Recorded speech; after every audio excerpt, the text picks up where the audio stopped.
La carta a los Hebreos, capítulo 1.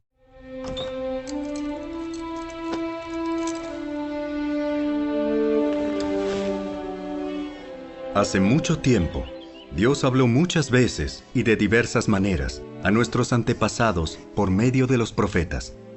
Y ahora, en estos últimos días, nos ha hablado por medio de su Hijo. Dios le prometió todo al Hijo como herencia, y mediante el Hijo creó el universo.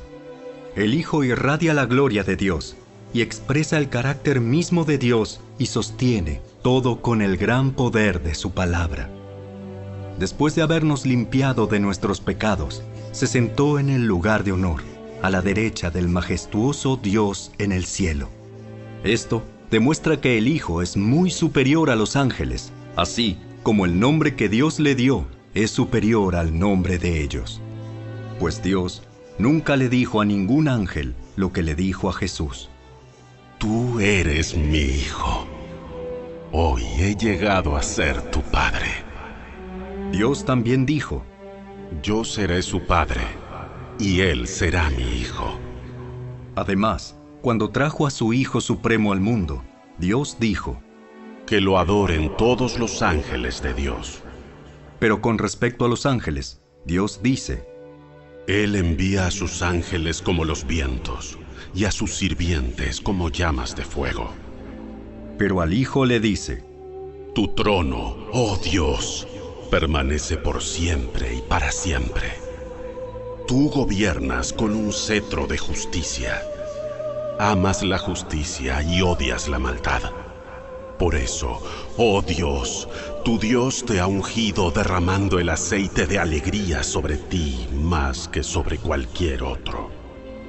También le dice al Hijo, Señor, en el principio echaste los cimientos de la tierra y con tus manos formaste los cielos. Ellos dejarán de existir, pero tú permaneces para siempre. Ellos se desgastarán como ropa vieja. Los doblarás como un manto y los desecharás como ropa usada. Pero tú siempre eres el mismo. Tú vivirás para siempre. Además, Dios nunca le dijo a ninguno de los ángeles, Siéntate en el lugar de honor a mi derecha, hasta que humille a tus enemigos y los ponga por debajo de tus pies. Por lo tanto, los ángeles solo son sirvientes, espíritus enviados para cuidar a quienes heredarán la salvación.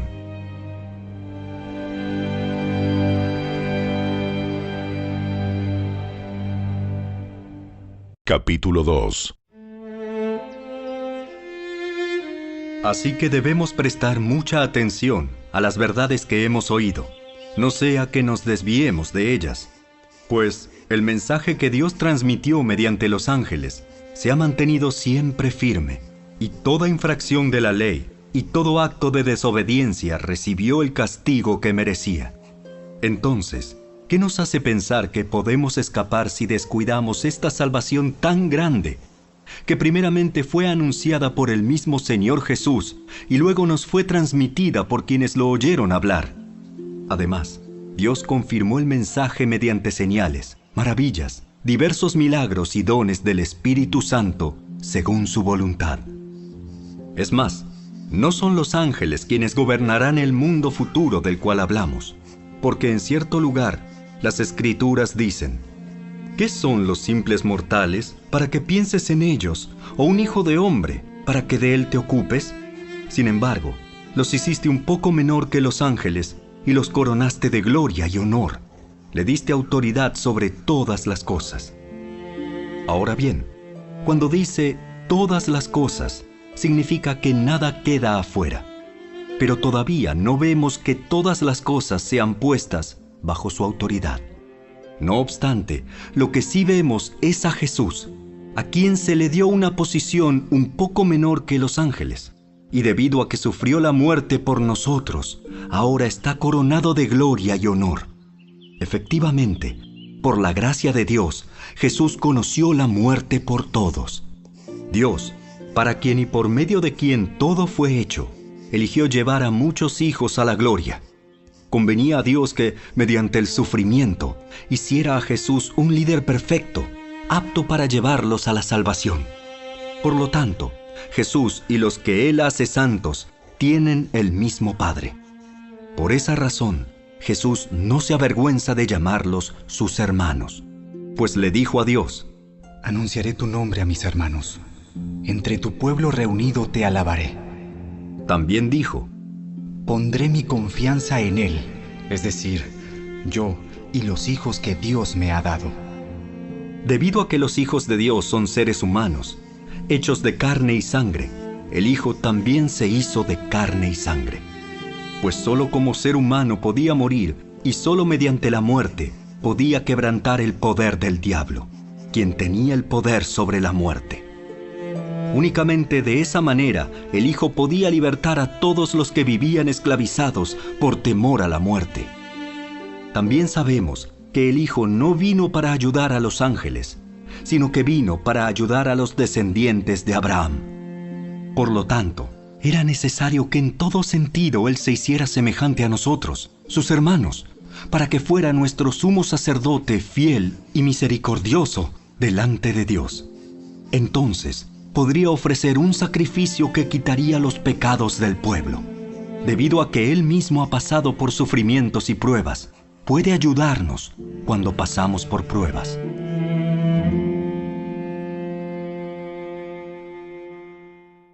Capítulo 3.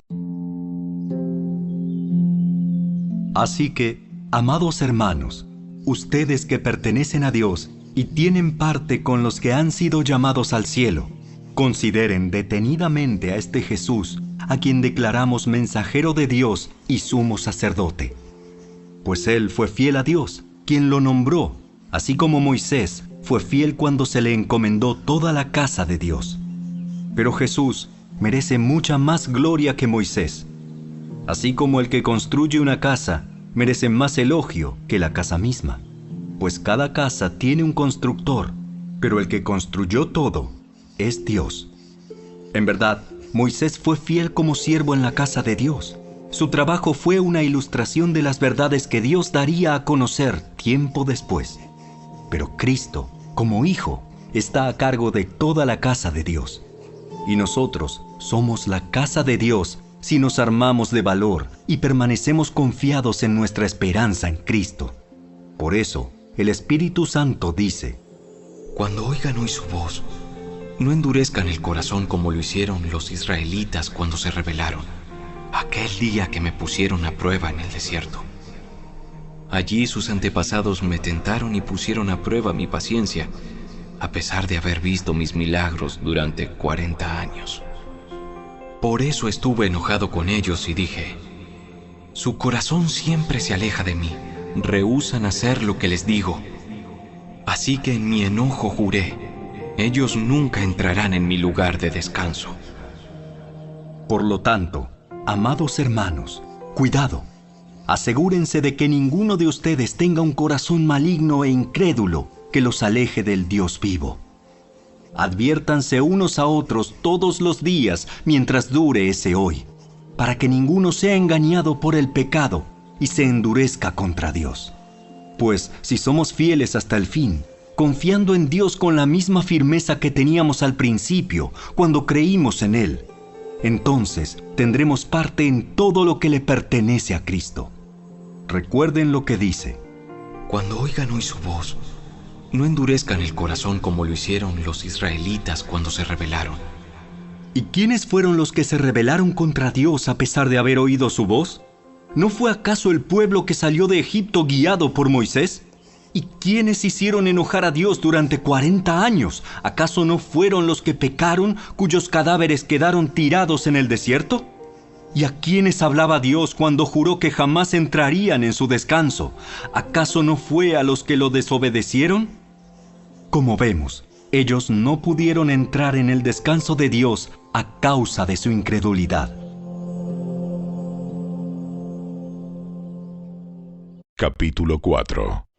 Todavía sigue vigente la promesa que hizo Dios de entrar en su descanso. Por lo tanto, debemos temblar de miedo ante la idea de que alguno de ustedes no llegue a alcanzarlo. Pues esta buena noticia del descanso que Dios ha preparado se nos ha anunciado tanto a ellos como a nosotros. Pero a ellos no les sirvió de nada porque no tuvieron la fe de los que escucharon a Dios. Pues solo los que creemos podemos entrar en su descanso. En cuanto a los demás, Dios dijo: En mi enojo juré, ellos nunca entrarán en mi lugar de descanso. Si bien ese descanso está preparado desde que Él hizo el mundo, sabemos que está preparado debido al pasaje en las Escrituras que menciona el séptimo día. Cuando llegó el séptimo día, Dios descansó de toda su labor. Pero en el otro pasaje Dios dijo: ellos nunca entrarán en mi lugar de descanso. Así que el descanso de Dios está disponible para que la gente entre, pero los primeros en oír esta buena noticia no entraron porque desobedecieron a Dios. Entonces Dios fijó otro tiempo para entrar en su descanso, y ese tiempo es hoy. Lo anunció mucho más tarde por medio de David, en las palabras que ya se han citado: Cuando oigan hoy su voz, no endurezcan el corazón. Ahora bien, si Josué hubiera logrado darles ese descanso, Dios no habría hablado de otro día de descanso aún por venir. Así que todavía hay un descanso especial en espera para el pueblo de Dios. Pues todos los que han entrado en el descanso de Dios han descansado de su trabajo, tal como Dios descansó del suyo después de crear el mundo. Entonces, hagamos todo lo posible por entrar en ese descanso. Pero si desobedecemos a Dios como lo hizo el pueblo de Israel, caeremos. Pues la palabra de Dios es viva y poderosa. Es más cortante que cualquier espada de dos filos. Penetra entre el alma y el espíritu, entre la articulación y la médula del hueso. Deja al descubierto nuestros pensamientos y deseos más íntimos. No hay nada en toda la creación que esté oculto a Dios. Todo está desnudo y expuesto ante sus ojos, y es a Él a quien rendimos cuentas. Por lo tanto, ya que tenemos un gran sumo sacerdote que entró en el cielo, Jesús, el Hijo de Dios, aferrémonos a lo que creemos.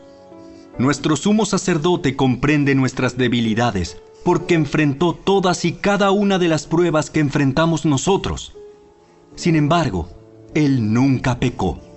Así que acerquémonos con toda confianza al trono de la gracia de nuestro Dios. Allí recibiremos su misericordia y encontraremos la gracia que nos ayudará cuando más la necesitemos.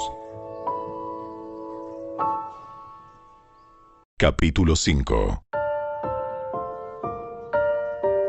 Todo sumo sacerdote es un hombre escogido para representar a otras personas en su trato con Dios.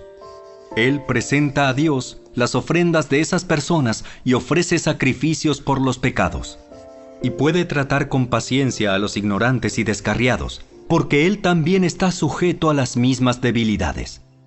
Por esa razón, debe ofrecer sacrificios tanto por sus propios pecados como por los del pueblo.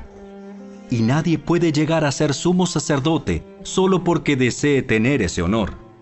Tiene que ser llamado por Dios para ese trabajo, como sucedió con Aarón. Por eso, Cristo no se honró a sí mismo haciéndose sumo sacerdote, sino que fue elegido por Dios, quien le dijo: Tú eres mi hijo. Hoy he llegado a ser tu padre. Y en otro pasaje, Dios le dijo: Tú eres sacerdote para siempre, según el orden de Melquisedec.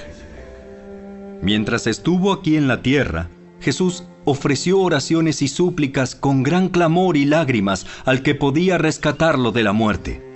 Y Dios oyó sus oraciones por la gran reverencia que Jesús le tenía. Aunque era hijo de Dios, Jesús aprendió obediencia por las cosas que sufrió. De ese modo, Dios lo hizo apto para ser el sumo sacerdote perfecto, y Jesús llegó a ser la fuente de salvación eterna para todos los que le obedecen. Y Dios lo designó sumo sacerdote según el orden de Melquisedec. Nos gustaría decir mucho más sobre este tema, pero es difícil de explicar, sobre todo porque ustedes son torpes espiritualmente y tal parece que no escuchan. Hace tanto que son creyentes que ya deberían estar enseñando a otros. En cambio, necesitan que alguien vuelva a enseñarles las cosas básicas de la palabra de Dios. Son como niños pequeños que necesitan leche y no pueden comer alimento sólido, pues el que se alimenta de leche sigue siendo bebé y no sabe cómo hacer lo correcto. El alimento sólido es para los que son maduros, los que a fuerza de práctica están capacitados para distinguir entre lo bueno y lo malo.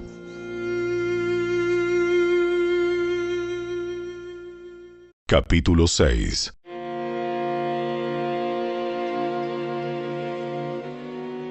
Así que dejemos de repasar una y otra vez las enseñanzas elementales acerca de Cristo. Por el contrario, sigamos adelante hasta llegar a ser maduros en nuestro entendimiento. No puede ser que tengamos que comenzar de nuevo con los importantes cimientos acerca del arrepentimiento de las malas acciones y de tener fe en Dios. Ustedes tampoco necesitan más enseñanza acerca de los bautismos, la imposición de manos, la resurrección de los muertos y el juicio eterno. Así que, si Dios quiere, avanzaremos hacia un mayor entendimiento, pues es imposible lograr que vuelvan a arrepentirse los que una vez fueron iluminados, aquellos que experimentaron las cosas buenas del cielo y fueron partícipes del Espíritu Santo, que saborearon la bondad de la palabra de Dios y el poder del mundo venidero, y que luego se alejan de Dios. Es imposible lograr que esas personas vuelvan a arrepentirse. Al rechazar al Hijo de Dios, ellos mismos lo clavan otra vez en la cruz y lo exponen a la vergüenza pública. Cuando la tierra se empapa de la lluvia que cae y produce una buena cosecha para el agricultor, recibe la bendición de Dios. En cambio, el campo que produce espinos y cardos no sirve para nada. El agricultor no tardará en maldecirlo y quemarlo. Queridos amigos, aunque hablamos de este modo, no creemos que esto se aplica a ustedes. Estamos convencidos de que ustedes están destinados para cosas mejores, las cuales vienen con la salvación. Pues Dios no es injusto. No olvidará con cuánto esfuerzo han trabajado para Él y cómo han demostrado su amor por Él, sirviendo a otros creyentes como todavía lo hacen. Nuestro gran deseo es que sigan amando a los demás mientras tengan vida, para asegurarse de que lo que esperan se hará realidad. Entonces, no se volverán torpes ni indiferentes espiritualmente. En cambio, seguirán el ejemplo de quienes, gracias a su fe y perseverancia, heredarán las promesas de Dios. Por ejemplo, estaba la promesa que Dios le hizo a Abraham. Como no existía nadie superior a Dios por quien jurar, Dios juró por su propio nombre, diciendo: Ciertamente te bendeciré y multiplicaré tu descendencia hasta que sea incontable. Entonces Abraham esperó con paciencia y recibió lo que Dios le había prometido. Ahora bien, cuando las personas hacen un juramento, invocan a alguien superior a ellas para obligarse a cumplirlo. Y no cabe ninguna duda de que ese juramento conlleva una obligación. Dios también se comprometió mediante un juramento para que los que recibieran la promesa pudieran estar totalmente seguros de que Él jamás cambiaría de parecer. Así que Dios ha hecho ambas cosas, la promesa y el juramento. Estas dos cosas no pueden cambiar porque es imposible que Dios mienta.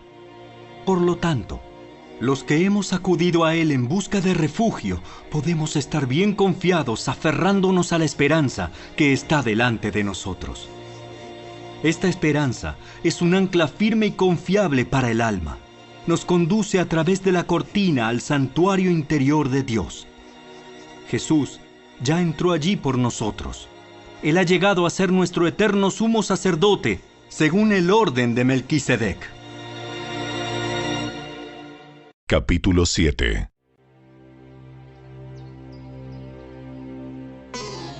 Este Melquisedec fue rey de la ciudad de Salem y también sacerdote del Dios Altísimo. Cuando Abraham regresaba triunfante de una gran batalla contra los reyes, Melquisedec salió a su encuentro y lo bendijo. Después Abraham tomó la 10ª parte de todo lo que había capturado en la batalla y se la dio a Melquisedec. El nombre Melquisedec significa Rey de Justicia. Y rey de Salem significa rey de paz. No hay registro de su padre ni de su madre, ni de ninguno de sus antepasados.